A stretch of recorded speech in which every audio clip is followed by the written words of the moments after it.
La canne blanche est née à partir des années 1839. Ainsi, on voulait euh, identifier les personnes handicapées visuelles qui marchaient dans la rue ou qui s'adonnaient simplement à la mendicité. Et donc, pour les identifier, on a inventé d'abord un premier bâton. Et on ne l'a d'ailleurs pas inventé, c'était les matraques qu'utilisaient les policiers pour réguler la circulation qu'on avait juste pris. Et donc ces matraques n'avaient pas une couleur blanche.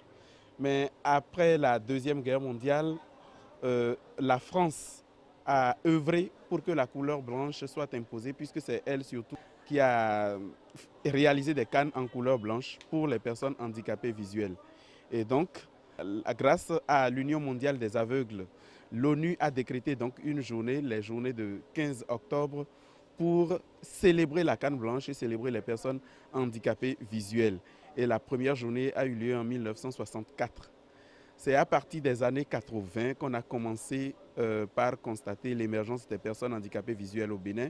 Et en 90, dans les années 93, on a commencé par célébrer la première journée de la canne blanche au Bénin.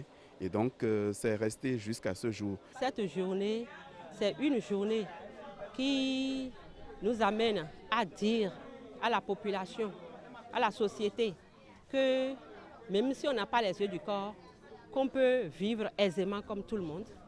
On a les yeux d'esprit, mais on a aussi besoin d'appui pour pouvoir s'affirmer dans la société.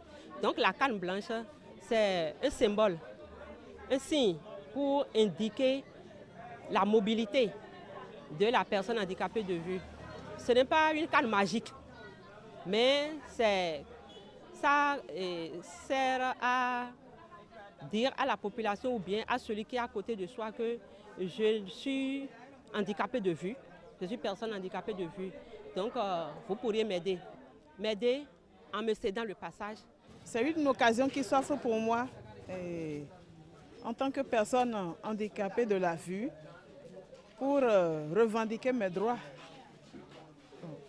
On a toujours fêté la canne blanche, parler de la canne blanche, mais cette année on a voulu donner un sens particulier à cette fête. Nous en profitons pour revendiquer nos droits. Employabilité et accessibilité de la personne handicapée de la vue. Ça dit déjà tout. Et aujourd'hui, nous avons fait une caravane à travers la ville de Cotonou, au niveau du 8e et du 7e arrondissement, toujours pour faire prendre conscience aux populations que d'abord, la canne blanche, c'est un outil internationalement reconnu et toutes les fois qu'ils verront les personnes avec cet outil-là, ils doivent savoir les manager, les conduire. C'est le message fort que nous avons voulu faire passer d'abord. Et le deuxième message, c'est par rapport à l'employabilité. L'État investit dans leur formation, l'État les aide à acquérir des connaissances. Ils ont fait le primaire, le secondaire, l'université et après, on ne sait plus ce que l'État veut d'eux. Ils ne sont pas utilisés. Et c'est dans ce sens que nous avons mis le second mot à côté, employabilité de la personne handicapée de la vue. Nous avons créé ça au niveau de la ville.